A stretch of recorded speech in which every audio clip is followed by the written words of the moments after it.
Since the presidential debate was last night and I watched the entire thing, I definitely have some thoughts about where they missed, because there were sizable portions of the debate where they would talk about the same issues that they talked about in the last two debates. One issue that was barely brought up was the issue of poverty and how each candidate is going to, bring about a lifting up of the impoverished people that we have in this country.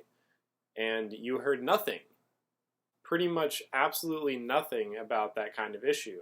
Same thing with climate change. You heard a little bit about green energy and green jobs and all that, and that's great. But once again, their plans weren't really fleshed out. Obviously, Donald doesn't have much of one, but Hillary, we need you to do more. There's a reason you're not polling well with millennials. There's a reason why the polls are indicating that you're not resonating with the base that you need to be with.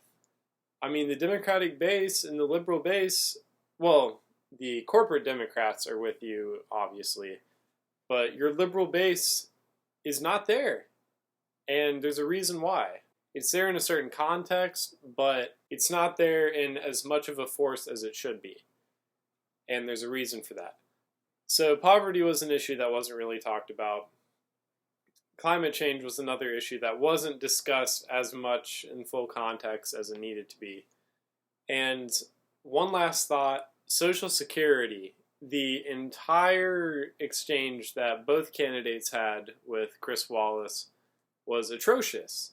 They botched pretty much all the facts about Social Security, and there was nobody to fact check them.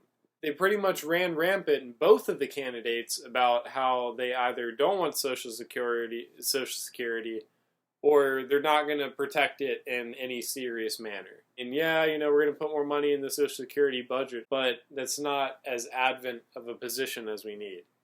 So that was another thing that was very frustrating. But once again, there's not much more to expect. So we are going to see what the outcome of the election is going to be. And I don't know if either of us will like it.